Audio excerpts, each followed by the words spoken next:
Shri Venkateswara gold తాకట్టులో ఉన్న మీ బంగారాన్ని విడిపించి కొనబడును.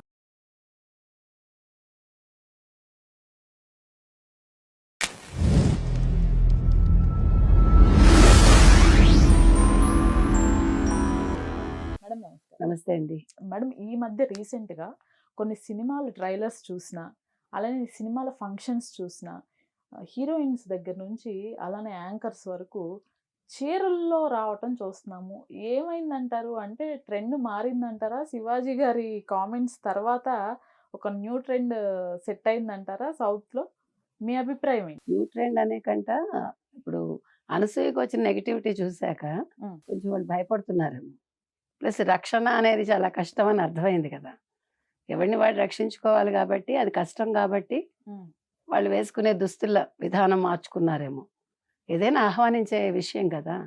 ఇప్పుడు లాస్ట్‌కి అనసూయే కష్టమైనా, నిష్ఠూరమైనా ఆ 2 పదాలు అనకుండా ఉంటే బావుండేది. శివాజీ గారు బానే చెప్పారు. అందరి ఏంటి వాళ్ళ రక్షణ కోసం చెప్పారు అంది కదా! హ్మ్. మొదటి నుంచి మనం అదే చెప్పాం కదా! అంతా అయిపోయాక అన్నీ అమర్చిన దాంట్లో అత్తగారు వేలు పెట్టింది. అలాగా అంతా గొడవంతా అయిపోయాక మొత్తం అన్ని వేళ్ళు అనసూయ వైపు చూపించాక లాస్ట్‌కి సరే ఎవరి బలవంతం మీద చెప్పిందో, ఏం చెప్పిందో. ఎందుకంటే ఎప్పుడైతే మనందరం కూడా మహిళా కమిషన్ కూడా ప్రశ్నించాం మనం. హ్మ్. శివాజీ గారిని ప్రశ్నించారు బావుంది. అన్ని గంటలు అన్ని ప్రశ్నలేసి. అనసూయని ఎందుకు పిలిపించారు? నాగబాబుని ఎందుకు పిలిపించారు? ఆర్‌జీవిని ఎందుకు పిలిపించారు? ప్రకాష్ రాజ్‌ని ఎందుకు పిలిపించారు అని అడిగాం కదా! అవును. సమర్థించిన వాళ్ళందరినీ పిలవాలిగా. మరెందుకు పిలవలేదు? ఎందుకు సైలెంట్ అయిపోయింది మహిళా కమిషను? అందుకనే ఆ అమ్మాయి సారీ చెప్పుండొచ్చు. హ్మ్. ఇంక తప్పనిసరి పరిస్థితుల్లో నువ్వు చెప్పమ్మా అని ఉండొచ్చు. ప్లస్ ఎవడికి వాడు రెచ్చిపోయి మాట్లాడాడు కదండీ. 95% పైన శివాజీనే సమర్థించారన్నారు. ఇప్పుడు మీరు వేసుకోవద్దని ఎవడు చెప్పట్లే మీకు నచ్చిన దుస్తులు గదా! మరి ఇప్పుడు మీరొక ఈవెంట్‌కొస్తున్నారండి. ఈవెంట్‌కొచ్చినప్పుడు మీరొక చీరలో వస్తే ఎవరికీ ఏ గొడవ ఉండదు గదా! ఈరోజు మగవాళ్ళకే భద్రత లేదు.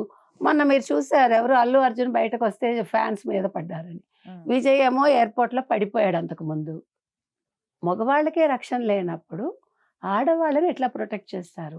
ఎందుకంటే ఇది సున్నితమైన విషయం. మనం హర్ట్ అయిపోతాం గదా! ఏ అమ్మాయైనా హర్ట్ అవుతుందండి. ఎంత ఆహ్, ఏమంటారు శరీర ప్రదర్శన చేసినా మానసికంగా ఒక సెన్సిటివ్ వుమెన్‌గానే ఉంటారు ఎవరైనా కూడా. తప్పనిసరి పరిస్థితిలో దుస్తులేసుకోవచ్చు. అది వేరు. కానీ అది వాళ్ళ మనస్తత్వం ఉండదు గదా! 90% పైన ఉండదట్లాగా. కాబట్టి ఆ విషయంలో మీ భద్రత మీరు జాగ్రత్తమ్మా అనటం తప్పయిపోయింది. కానీ ఇవాళ ఆ తప్పును అందరూ ఒప్పుగా అంగీకరించారు అనే దానికి హ్మ్. ఇవాళ ఇటీవల కాలంలో మీరు ఈవెంట్స్‌కొస్తున్న మహా హీరోయిన్స్ కూడా చీర కట్టుకుని హై నెక్ బ్లౌజ్ యేసుకొని వస్తున్నారు. కాబట్టి ఇది మనందరం కూడా చాలా సంతోషించాలి. అంటే ఒక కదలికొచ్చింది సమాజంలో. రావాలండి ఎక్కడో ఒక చోట ఒక మార్పు రావాలి. దానికొక విషయమో, లేదా ఒక సంఘటనో కారణభూతం అవుతుంది. అవ్వాలి.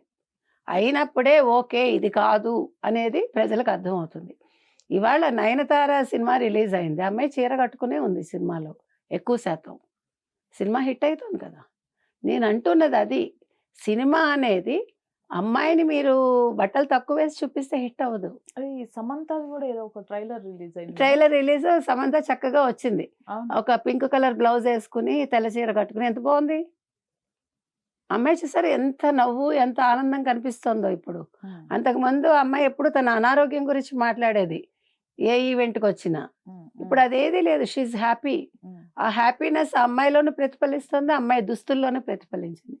చూసేవాళ్ళకి కూడా బావుంది కదా! That's what we are saying. Hmm. Hmm. ఇప్పుడు మీరు అదే వేరే రకంగా వచ్చారనుకోండి, మీరు విమర్శలకు గురైతారు కదా! అంటే ఇప్పుడు చిన్మయి లాంటి వాళ్ళు మాట్లాడతారు. కానీ పబ్లిక్‌లోకొచ్చాక చిన్మయి ఎప్పుడు అట్లా బట్టలేసుకోలేదు అమ్మాయి మనకు తెలిసి. అవును. చక్కటి వస్త్రధారణతోటి ఆవిడొస్తారు. ఇప్పుడు నేననేది మీరు ఒక సంఘటన ఎత్తి చూపటం తప్పని నేననను.